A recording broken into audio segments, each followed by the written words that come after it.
Ξέρετε, όλα ξεκινούν από εκείνες τις πολύ απλές παιδικές ερωτήσεις. Ερωτήσεις που σίγουρα όλοι έχουμε κάνει κάποια στιγμή. Ίσως κοιτάζοντας τα αστέρια ή απλώς μαθαίνοντας να μετράμε. Αυτές ακριβώς οι απορίες που γεννιούνται τόσο νωρίς είναι στην ουσία η πρώτη μας επαφή με μια ιδέα τεράστια. Μια ιδέα που θα στοιχιώνει και ταυτόχρονα θα εμπνέει την ανθρώπινη σκέψη για πάντα. Την ιδέα του απείρου. Η ίδια η λέξη τα λέει όλα. Προέρχεται από το στερητικό α και τη λέξη πέρας, που σημαίνει τέλος. Το άπειρο λοιπόν είναι κυριολεκτικά αυτό που δεν έχει τέλος. Και το σύμβολό του, αυτή η οριζόντια οκτάδα. Ο λεγόμενος λιμνίσκος έχει γίνει πια παγκόσμια γνωστή και συμβολίζει την αιώνια κίνηση, δηλαδή την έλλειψη αρχής και τέλους. Για να καταλάβουμε λοιπόν την έννοια του απείρου, θα περάσουμε από τη φιλοσοφία, την ιστορία, τα μαθηματικά, μέχρι και την κοσμολογία. Γιατί όμως μας γοητεύει τόσο πολύ το άπειρο? Η απάντηση μάλλον βρίσκεται βαθιά μέσα στην ίδια την ανθρώπινη φύση. Είναι λες και το μυαλό μας είναι φτιαγμένο για να σπρώχνει τα όρια. Πάντα αναρωτιόμαστε τι υπάρχει πέρα από τον ορίζοντα. Τι υπάρχει πέρα από το πιο μακρινό αστέρι. Τι συνέβη πριν την αρχή του χρόνου. Κάθε απάντηση που βρίσκουμε απλά γεννά καινούργια ερωτήματα. Και αυτή ακριβώς η αέναη αναζήτηση είναι η πραγματική κινητήρια δύναμη πίσω από την επιστήμη, τη φιλοσοφία, ακόμα και την τέχνη. Ας κάνουμε τώρα ένα ταξίδι πίσω στον χρόνο για να δούμε πώς οι μεγάλοι στοχαστές της ιστορίας προσπάθησαν να συλλάβουν αυτή την πραγματικά ηλικιώδη έννοια. Η ιδέα του απείρου δεν εμφανίστηκε ξαφνικά, εξελίχθηκε πολύ αργά. Ξεκίνησε στην αρχαία Ελλάδα με τον Αναξίμανδρο να μιλά για το άπειρον ως την αρχή των πάντων. Μετά ήρθε ο Ζήνων, όπου με τα παράδοξά του πρόσθεσε νέα ερωτηματικά πάνω στην έννοια.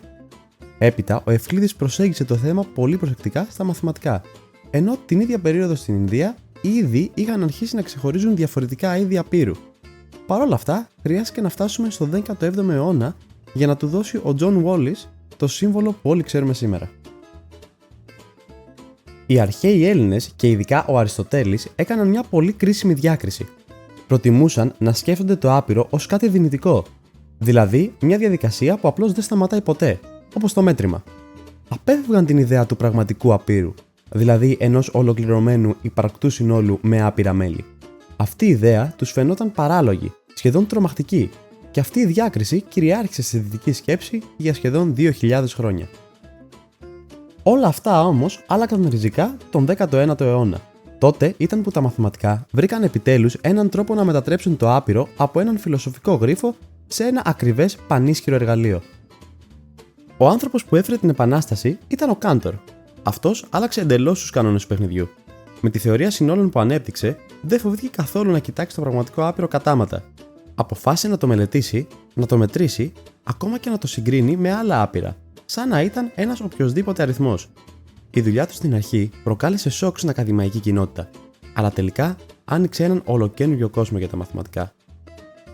Πώς ορίζουμε όμως μαθηματικά ένα άπειρο σύνολο? Ο Ρίτσαρντ Ντέντεκιντ έδωσε ένα πραγματικά πανέξυπνο ορισμό. Είπε ότι ένα σύνολο είναι άπειρο αν μπορούμε να πάρουμε ένα κομμάτι του, να το βγάλουμε έξω και αυτό που μένει από το σύνολο να έχει τον ίδιο ακριβώς αριθμό στοιχείων με το αρχικό σύνολο. Είναι ένα παράδοξο, έτσι δεν είναι? Αλλά ισχύει μόνο για το άπειρο. Ας δούμε τώρα ένα κλασικό παράδειγμα. Ένα παράδοξο που βασάνισε μέχρι και τον Γαλιλαίο. Από την μία έχουμε τους φυσικούς αριθμούς. Το 1, το 2, το 3, το 4 και πάει λέγοντας.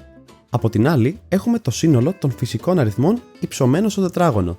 Δηλαδή για τους αριθμούς 1, 2, 3, 4 έχουμε το 1, το 4, το 9 και το 16 αντίστοιχα. Η λογική λέει ότι το σύνολο των τετραγώνων είναι μικρότερο. Σωστά? Κι όμως η απάντηση είναι όχι. Ο Κάντορ απέδειξε το εξής.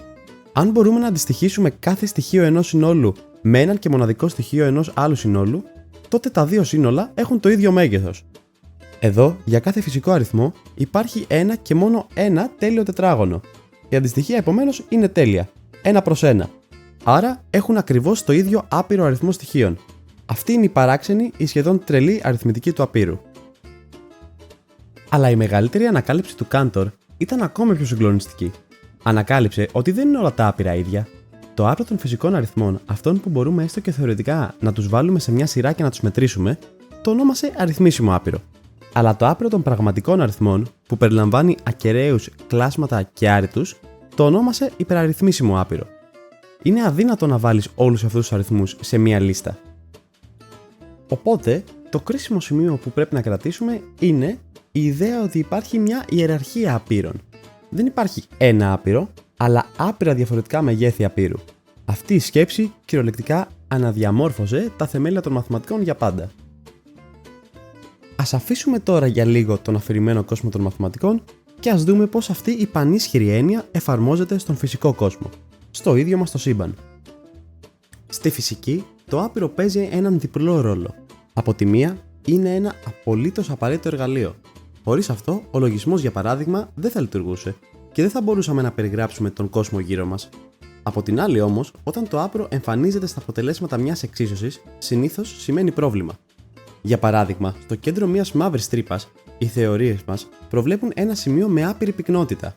Αυτό βέβαια δεν σημαίνει ότι υπάρχει ένα όντως φυσικό άπειρο εκεί, αλλά μάλλον ότι η θεωρία μας έχει φτάσει στα όρια της και ουσιαστικά καταρρέει. Και αυτό φυσικά μας φέρνει στο εξής τεράστιο ερώτημα. Είναι το σύμπαν στο οποίο ζούμε πραγματικά άπειρο? Εκτενείται για πάντα στο διάστημα? Ή μήπως κάπου εκεί έξω υπάρχει ένα τέλος? Ο πρώτος που είπε ανοιχτά ότι το σύμπαν είναι άπειρο και έχει άπειρους κόσμους ήταν ο φιλόσοφος Τζορντάνο Μπρούνο και το πλήρωσε με την ζωή του. Σήμερα οι κοσμολόγοι προσπαθούν να απαντήσουν μετρώντας την καμπυλότητα του σύμπαντος. Οι καλύτερες μετρήσεις που έχουμε δείχνουν ότι το σύμπαν μας είναι επίπεδο. Ένα επίπεδο σύμπαν θεωρητικά μπορεί να εκτείνεται στο άπειρο. Υπάρχει όμως και μια άλλη πιθανότητα. Να είναι πεπερασμένο αλλά χωρίς όρια. Φανταστείτε το σαν την οθόνη του Pac-Man, όπου αν βγεις από την μία πλευρά, μπαίνεις από την άλλη. Σαν να μην έφταναν όμως όλα αυτά, κάποιες σύγχρονες θεωρίες μιλούν για ένα πολυσύμπαν, με έναν άπειρο αριθμό από άλλα σύμπαντα. Φτάνοντας λοιπόν στο τέλος αυτής της διαδρομής, ας σκεφτούμε για λίγο τι σημαίνει αυτή η μακρά και αδιάκοπη ενασχόληση με το άπειρο. Είδαμε πως η ανθρωπότητα ξεκίνησε βλέποντας το άπειρο σαν κάτι το ακατανόητο, το χαοτικό, σχεδόν το απαγορευμένο. Σιγά σιγά όμως μάθαμε να το ορίζουμε, να το μετράμε και τελικά να το χρησιμοποιούμε για να καταλάβουμε τον κόσμο, από τα πιο μικροσκοπικά σωματίδια μέχρι τις αχανείς εκτάσεις του σύμπαντος.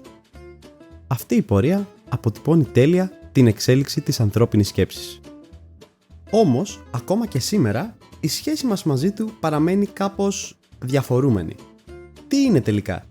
Η απόλυτη τάξη των μαθηματικών ή το χάος όπου οι νόμοι της φυσικής παύουν να ισχύουν?